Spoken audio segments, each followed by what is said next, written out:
భక్తి సాగా ప్రేక్షకులకి నమస్కారం.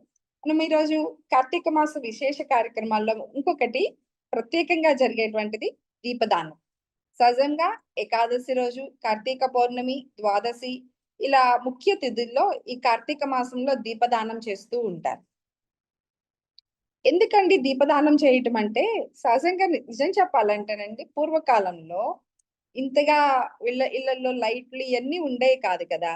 ఆ బ్రాహ్మణులు కూడా అంటే వారికి ఇంట్లో చేసుకోవడానికి అవసరమైనంత ఆదాయం ఎవరి దగ్గర అందరు ఉన్నంతలో అందరూ ఒకరికొకరికి అన్ని సమానంగా పంచుకుంటూ జీవిస్తూ ఉన్నటువంటి కాలమైన ఆ కాలంలో ఈ దీపదానం అనేటువంటి విధానాన్ని పెట్టారు. అంటే ఈ దీపదానం చేసేటప్పుడు వారి ప్రమిదలో లేకపోతే ఎవరి స్తోమతకి తగ్గట్టుగా వారు నూనెలో ఒత్తు వేసి అన్ని చేసి ఇస్తూ ఉండేవాళ్ళు. దాన్ని తీసుకెళ్లి వాళ్ళ ఇంట్లో వెలిగించుకోవడానికి అవకాశం ఉండేది. అంటే ఈ ఇంట్లో చీకటి లేకుండా మంచి వెలుగు ఉండడాని కోసమని ఆ దీపదానం అనేటువంటి విధానాన్ని ఒకటి పెట్టారు. ఇప్పుడు కాలంలో దీపదానం చేయటం అవసరమా అండి? మరి అందరికీ లైట్లు ఉన్నాయి కదా అంటే, ఒక కారణం అదైతే, ఇంకొక కారణం పుణ్యం గురించి, మన ఆరోగ్యాన్ని గురించి, మనకి జ్ఞానానికి సంబంధించి ఆధ్యాత్మిక కారణాల్లోనూ రకరకాల కారణాలు ఉండే. ఒక మనిషికి ఇంకొక మనిషి సాయం చేసుకోవడం అనేటువంటి గుణాన్ని ఈ దీపదానం ద్వారా మనకి ప్రసాదించారు.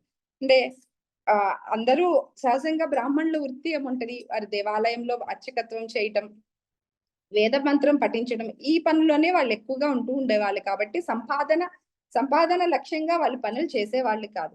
సో రైతులు కానీ మిగతా వాళ్ళందరూ వీళ్ళు చేస్తున్నటువంటి బ్రాహ్మణులు చేస్తున్నటువంటి పని వల్ల మనకి సమాజానికి శ్రేయస్సు జరుగుతుంది కాబట్టి వాళ్ళని మనకి సాయం చేద్దామన్న ఉద్దేశంగా వారికి అవసరమైనటువంటి నూనెని, ఒత్తులని ఇలాంటివన్నీ దానం ఇస్తూ ఉండేవాళ్ళు. ఈ కార్తీక మాసంలో చేయటం వల్ల మనకి కార్తీక మాసం చెప్పుకున్నాం కదా, పుణ్యకాలం అన్ని ఏది చేసినా విశేషమైనటువంటి ఫలితాన్ని ఇస్తూ ఉండేది. అంటే ఊర్లో వాళ్ళందరూ తెచ్చి ఇచ్చారనుకోండి, వాళ్ళకైతే సంవత్సరం మొత్తం వచ్చేస్తది కదా! అది కార్తీక మాసంలోనే ఎందుకు ఇవ్వాలి అంటే, కొంత డబ్బులు ఉండి రైతులు కానీ, స్త్రీలు కానీ కొంచెం పనుల నుంచి విశ్రాంతి దొరికి ఇట్లాంటి పనులన్నీ చేయటానికి ఆస్కారం దొరికేటువంటి సమయం కూడా ఈ కార్తీక మాసంలోనే ఉంటది. అంటే రైతులు నాట్లయన్నీ వేసేసి కొంత వాళ్ళ కోతకి రావడానికి సమయం ఉంటది కాబట్టి కొంచెం సమయం దొరుకుద్ది. పక్క వాళ్ళ గురించి ఆలోచించడానికి, పట్టించుకునే సమయం కూడా దొరుకుద్ది. ఈ అన్ని కారణాలతో కార్తీక మాసంలో ఇవి చేయమన్నటువంటి ఒక విధానాన్ని పెట్టారు. ఇక దీనితో పాటు ఈ దానం చేసేటప్పుడు సహజంగా ఎక్కువ మంది ఉసిరికాయ మీద గుండు ఒత్తి వేసి దానంగా ఇస్తూ ఉంటారు. ఉసిరికాయ కూడా పూర్ణ ఫలం అంటారు. ఆ ఉసిరికాయ మీద పెట్టి ఇవ్వడం వల్ల పూర్ణ ఫలాన్ని దానం ఇచ్చినట్లు అవుతుంది. ఇంకా అలాగే నాలో ఉన్న పరమాత్మ, నీలో ఉన్న పరమాత్మని ఈ జ్యోతి రూపంలో దర్శిస్తున్నాను. పరమాత్మని ఇద్దరము ఒకే రకంగా చూస్తున్నాం. నీలో ఉన్న పరమాత్మని కూడా నేను మంచిగా భావిస్తున్నాను. నిన్నొక పరమాత్మగా భావించి నేను నీకు ఇది ఇస్తున్నాను, ఒక పూర్ణ ఫలాన్ని ఇస్తున్నాను అనే ఉద్దేశంగా ఇచ్చేటువంటి భావన కూడా ఒకటి ఉంది. ఇక ఈ దీపదానం చేయటం వల్ల మనలో ఉన్నటువంటి అంటే ఎవరికి ఏదన్నా ఆరోగ్య సమస్యలు కానివ్వండి, ఇంకా వారికి ఉన్నటువంటి ఆ సమస్యలు దూరం అయ్యేటువంటి అవకాశం కూడా ఉంది అని మనకి కార్తీక పురాణంలో చెప్పారు. ఈ దీపదానం చేసేటప్పుడు కూడా కొన్ని విధి విధానాలు చెప్పారు. బియ్యపు పిండితో చేసినటువంటి దీపానాన్ని దానం చేయొచ్చు. అలాగే స్తోమత ఉంటే వెండి దీపపు ప్రమిదిలో బంగారపు వత్తును వేసి నూనె వేసి వెలిగించి కూడా ఇవ్వమని చెప్పారు. ఇలా రకరకాలుగా స్తోమతని వాళ్ళకి చేయగలిగేటువంటి ఆర్థిక పరిస్థితిని బట్టి దానం చేయాలి అన్నారు.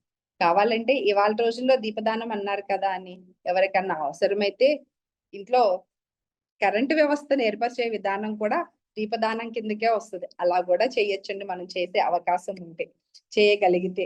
ఇవన్నీ దీపదానం కింద మనకి పెద్దలు పెట్టింది ఒక దానం అనేటువంటి ఒక విధానం పెట్టారంటే పక్కన ఉన్నటువంటి వాళ్ళకి మనకి చేతనైనంత సాయం చేయమని, ఆదుకోమని, సహాయం చేయమనేటువంటి ఉద్దేశాన్ని మనల్లో ప్రేరేపించడానికి, ఉరుకులు పరుగుల జీవితాల్లో పక్కవాడి గురించి పట్టించుకోకుండా మనదే జీవితం, మనమే బతకాలి అనేటువంటి ఆలోచన లేకుండా నలుగురికి సాయం చేస్తూ నలుగురితో పాటు జీవించాలి అనేటువంటి విధానాన్ని మనకి అలవాటు చేయటం కోసం మన పూర్వీకులు పెట్టినటువంటి విధానాలే ఈ దీపదానం కానీ ఇంకోటి ఏదైనా కానీ ఇంకొకరికి సాయం చేయటం, చేయూతను అందించేటువంటి విధానాన్ని మనలో పెంపొందించాలన్న భావనతో చేసినటువంటి ఉద్దేశం. అలాగే మనం ఈ కార్తీక మాసంలో చక్కగా దీపదానం చేసి మీకున్నటువంటి రుగ్మతలను కానీ కష్టాల నుంచి బయటపడి చక్కగా సంతోషంగా జీవించాలని కోరుకుంటూ సెలవు తీసుకుంటాం. నమస్కారం.